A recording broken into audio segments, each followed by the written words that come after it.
Good afternoon, ladies and gentlemen. I welcome you to this special press briefing on Prime Minister's official visit to the United Kingdom. To give you a roundup of the developments so far, we have with us Foreign Secretary Sri Vikram Misri. We are also joined by Special Secretary in the Ministry of Commerce, Sri Satya Srinivasan, as also by our High Commissioner to the United Kingdom, Sri Vikram Duraisamy. We also have with us Additional Secretary Europe West in the Ministry of External Affairs, Sri Piyush Srivastav. With that, I invite Foreign Secretary to give opening remarks on the visit. So the floor is yours now. Thank you, Randir. Good afternoon, all of you.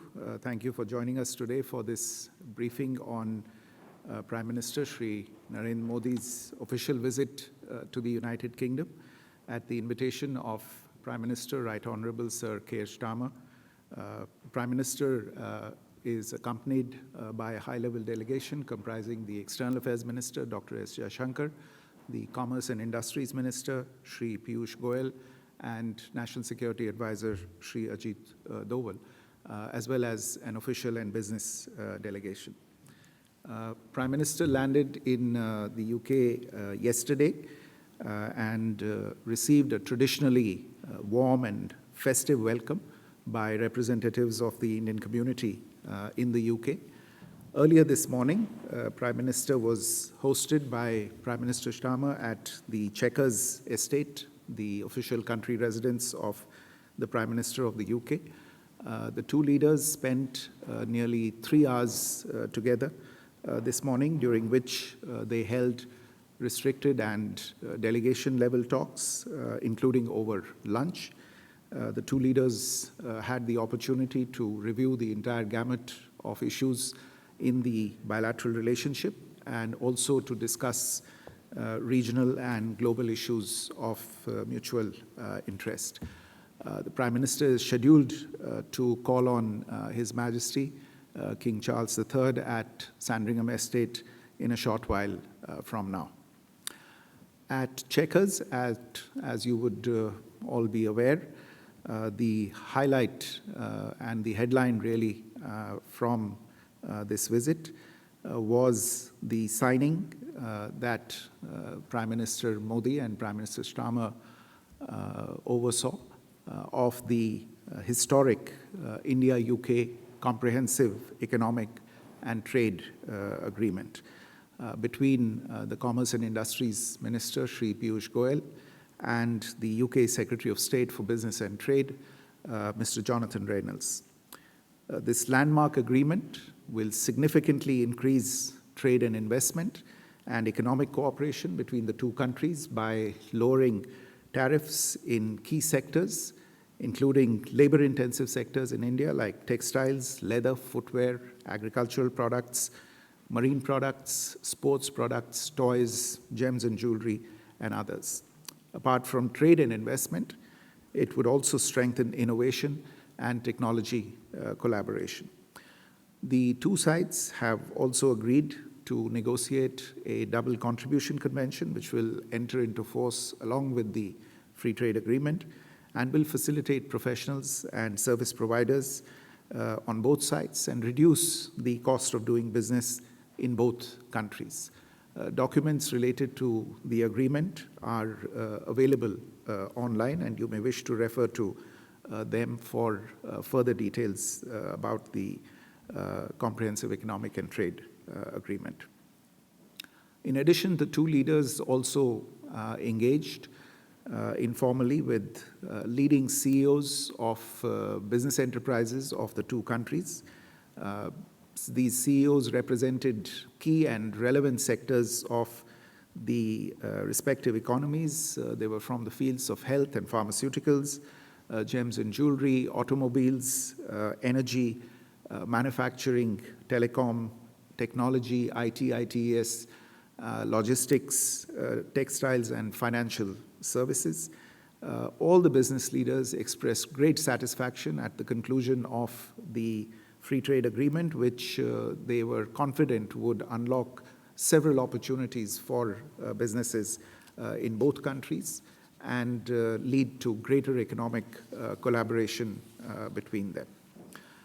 In addition to the free trade agreement, which, as I said, is the headline from this visit. There were other deliverables as well during this visit, and I would just like to highlight 4 of those today.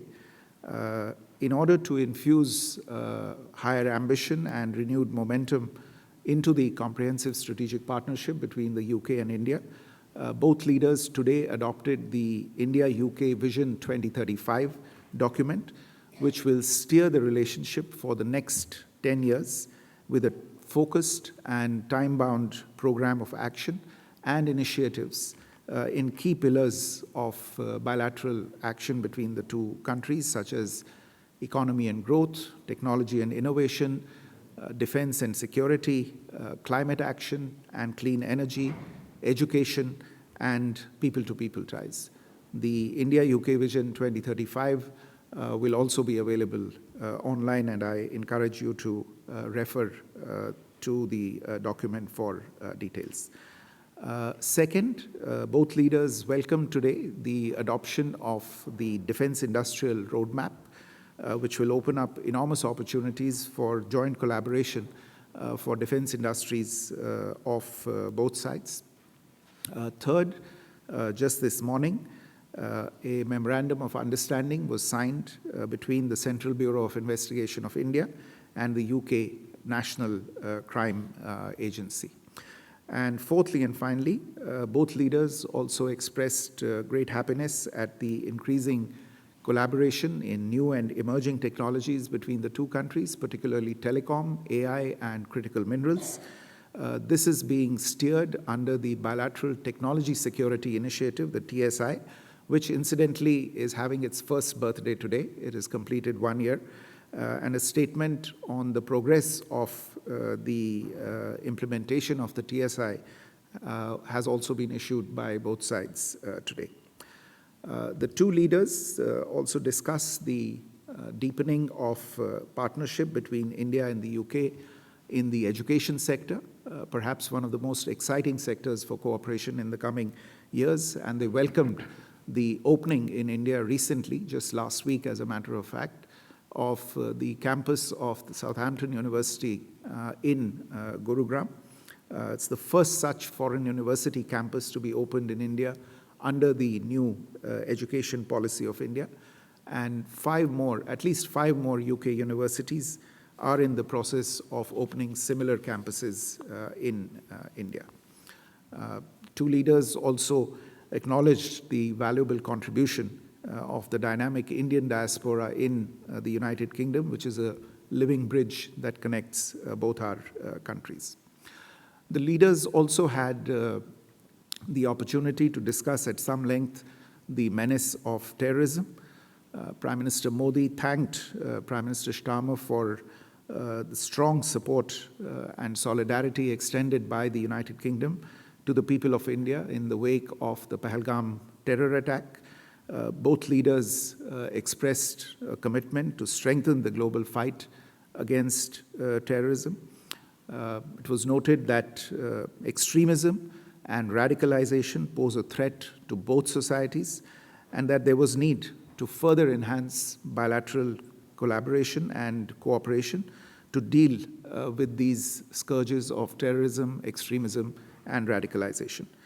Prime Minister Modi also sought the UK's cooperation to bring to justice economic offenders and fugitives from Indian law. Finally, I should say, Prime Minister Modi invited Prime Minister Starmer to pay his maiden visit to India as Prime Minister of the United Kingdom at his earliest convenience.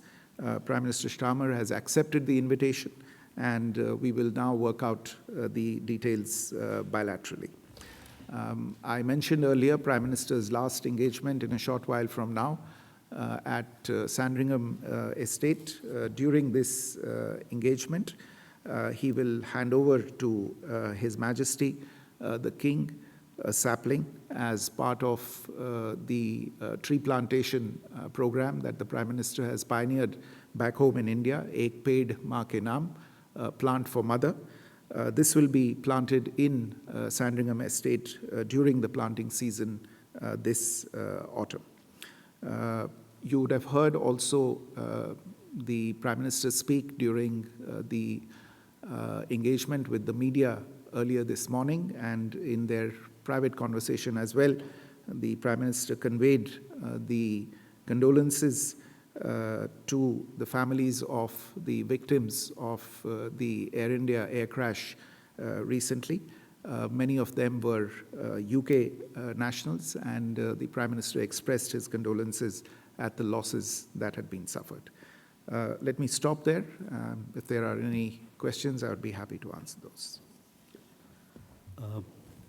Floor is open now. As you ask your question, please do identify yourself and your organization. We start with you, Sriram. Yeah, Mike. Thank you, Mr. Foreign Secretary. Sriram Lakshman from The Hindu. I wanted to ask you about the Pahalgam terror attacks. There was a parliamentary delegation here last month hoping to convey India's position and response to those. And I wanted to ask, out of today's meeting, has there been any indication there will be a change in the UK government's response to such situations if they were to recur? Question one. And if I may, a quick question. Was the United States discussed in the Trump administration? Because India and the UK have both been discussing trade with the Trump administration, and there's kind of a retrenchment of the United States under the Trump administration from multilateralism. Does that kind of bring interests of the UK and India closer together? Was that discussed at all? Mm-hmm. Vishal. Sir मैं विशाल पांडे हूँ ABP news से। मेरा सवाल ये है कि FTA होने के बाद सर इस तरफ FTA होने के बाद भारत की इकॉनमी कितना बूस्टअप करेगी, और जो अलग अलग सेक्टर्स हैं खासतौर पर कृषि के क्षेत्र में किन चीज़ों का ध्यान भारत ने रखा है ताकि जो हमारे किसानों की तमाम चीज़ें रही हैं उसे ख्याल में रखा गया FTA करते हुए? Gautam, you have a question?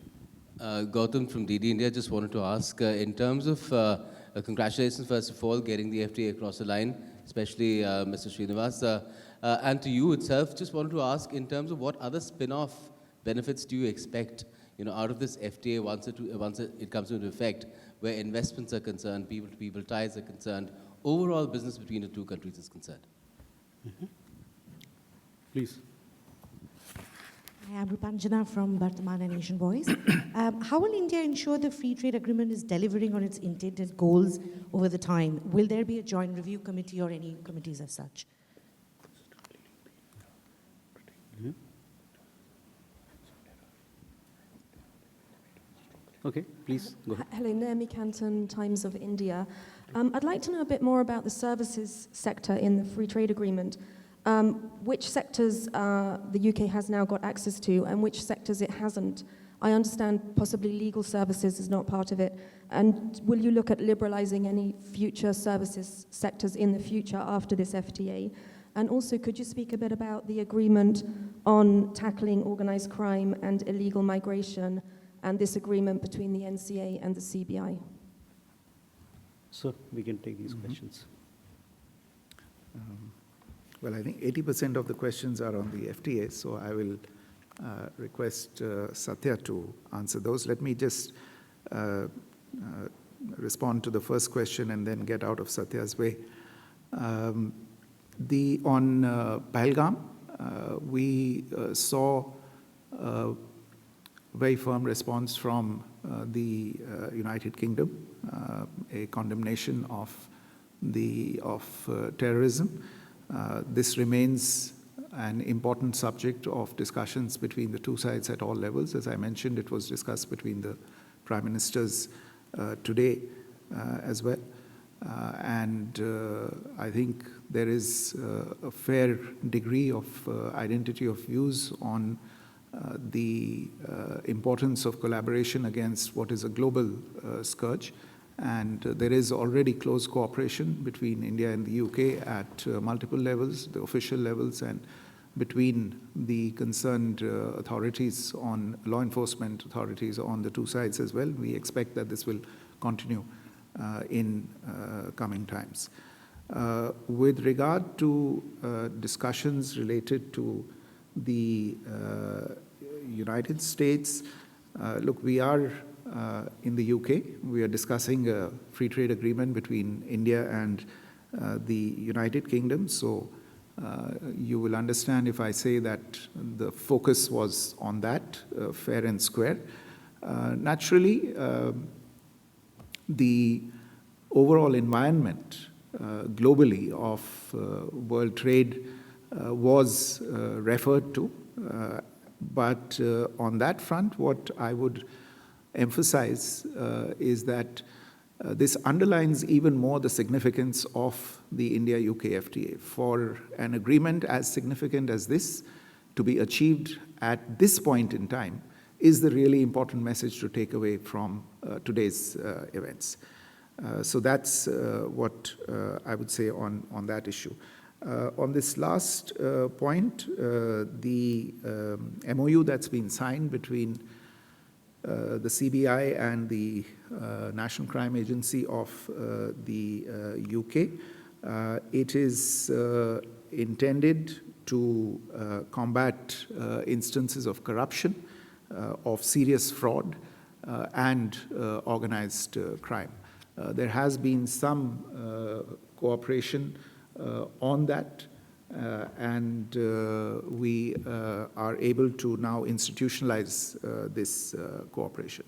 Let me turn to Satya to address the questions related to the free trade agreement. Yeah, free trade agreement, I mean, the CETA, India-UK CETA, first and foremost, it provides a facilitative and a predictable framework, and that's what businesses are looking for. They need certainty, a certainty of tariff regime, a certainty of regulations. I think that's what this legally binding agreement is providing. In terms of sectoral interests, I think it covers a large amount of trade in goods, both agri and non-agri sector. And for all of your information, the agreement is up on the website, so you could have a look at the schedules which are there, and each of the sector analysis. I think quite a few of impact analysis is also being given. In terms of spin-off effects, obviously when businesses are looking for certainty, I think the trade is going to definitely go up. We are looking in terms of doubling of the trade by 2030. And then also it'll rope in investments, because in sectors of the future, and when this certain regime is there, I think investments are going to really go up. There are mechanisms built in terms of joint committees in various chapters, so the policy areas. In terms of, I think we would come with this as it moves. Right now, different sectors of interest, because industry also has expressed interest, and to convert into numbers, I think it will take a little time, because they are also looking in terms of what reductions are there, eliminations immediately or phased reductions. So for their calculations as well, I think they need to look at where the details are available today. So as I mentioned, the joint committees do exist in across the policy areas where they would meet, and then whatever issues in terms of barriers which they see for trade, they would be addressed. Services, I think, is an important area. I mean, it's in terms of both economies are services, largely services dependent. Therefore, here we have deep commitments coming in areas of interest on both sides, whether it is financial services or insurance services, telecom or transport, travel, IT, ITS. I think from our side, IT, ITS is one of the large. So it covers all modes of engagement and aspects of mobility, professional services, other business services. So deep commitments have been made. I think this is the brief from my side. Thanks. Yeah, please. Thank you, sir. Aditi from Press Trust of India. So if you could perhaps elaborate a little bit on the discussion on counterterrorism. Pro-Khalistani extremism was an issue that had been recognized. Is that something that's still on the agenda? Is there a recognition of that as an issue as well? And a second question, if I may, for you, sir, about the DCC, which I think was mentioned will come into force along with the FTA. we were given to understand that at the moment only a legal understanding has been made and the negotiations continue. So if you could just give us a little bit of an elaboration on that. Thank you. Please.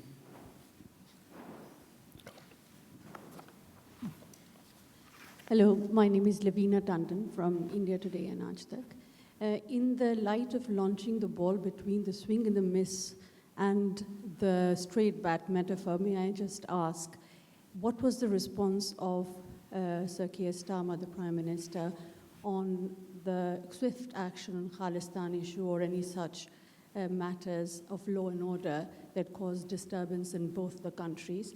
Economic offenders, what was the response? And also, did the response of India in Pahalgam discussed, and what was the response? Does the Prime Minister or the country stand on our side, or endorses, if I can say? They don't have the right to endorse, but do they stand on our side in any way? Thank you. Aditya? Sir नमस्कार, मेरा नाम आरेंद्र है, मैं Doordarshan news से हूँ। Vision 2035 document में क्या नया है, थोड़ा सा अगर उस पर विस्तार आप दे सकें, और डिफेंस इंडस्ट्रियल रोड मैप में क्या विस्तार रहेगा, कैसे इसको ज़मीन पर उतारा जाएगा, इस पर आप थोड़ा सा जानकारी दे सकें। Please. Hello, Muvija from Reuters. Sorry, if I may, I just had one question on the US-India trade negotiations. I just wondered if at all an interim deal could be reached by August 1. I know it was a deadline that was set by the Washington administration, but I just wanted to check that. And also one on the UK-India trade deal, which is, so I appreciate that the carbon border adjustment mechanism was not part of the deal, but is it something that the Indian government is still pursuing? Because just after the trade deal is signed and as part of further progress. Mm-hmm. Thank you. Sir? Okay. Let me go back first to, I think in the earlier set of questions, there was a question on state of cooperation on organized crime and illegal migration that had been referred to. There is between India and the UK an agreement on mobility and migration, which includes cooperation in facilitating the return of undocumented and illegal migrants. This is working well. There have been some innovations on this as well that have been agreed recently, and it's proceeding well. We also have between us a unique young professionals scheme, about 3,000 visas per year. Indians and UK nationals can travel to each other's country for up to 2 years. And there is also cooperation in simplifying normal travel visas.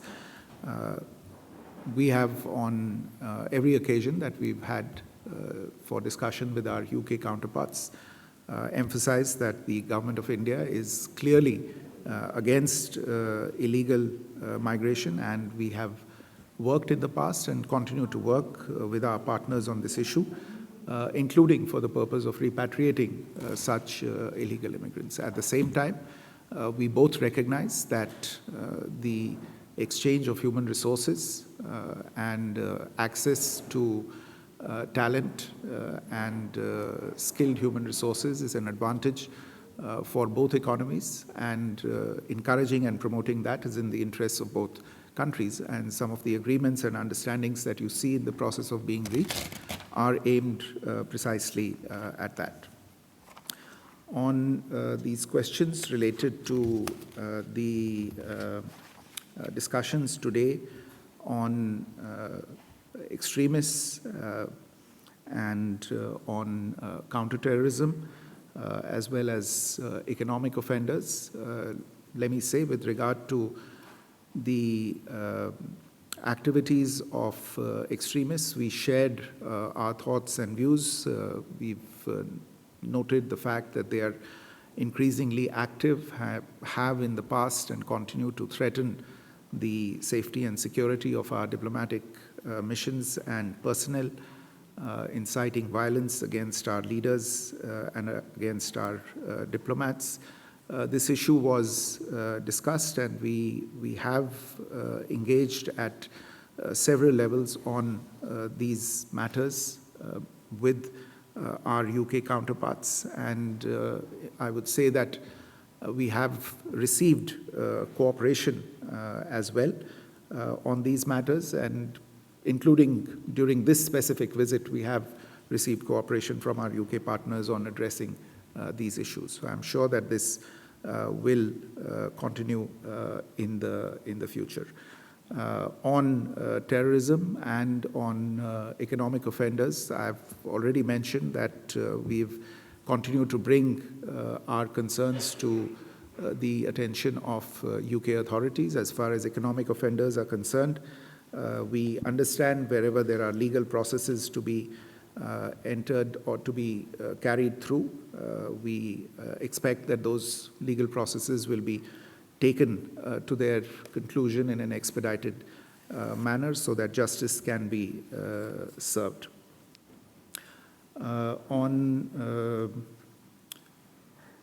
the defense industrial roadmap, जो आपका प्रश्न था, तो defence industrial road map एक सहमति दोनों देशों के बीच बनी है जो रक्षा सामग्री है उसके उत्पादन में कैसे दोनों देश एक दूसरे की सहायता कर सकते हैं रक्षा सामग्री और जो उत्कृष्ट तकनीक से बनी रक्षा की सामग्री है उसमें कैसे दोनों देश एक दूसरे की सहायता कर सकते हैं और इसमें प्राइवेट और पब्लिक सेक्टर के जो एंटिटीज़ हैं दोनों देशों में वो कैसे एक दूसरे से जुड़ सकते हैं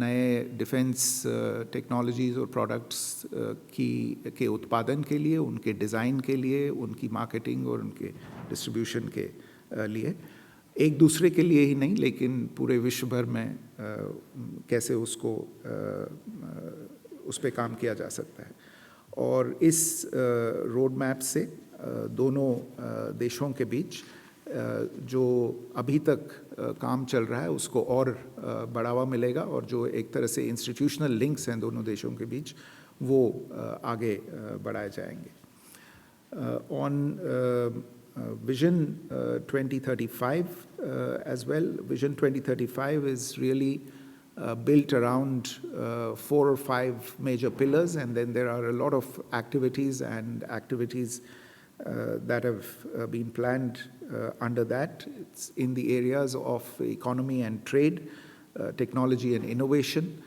defense and security, climate and energy, education, and people-to-people contact.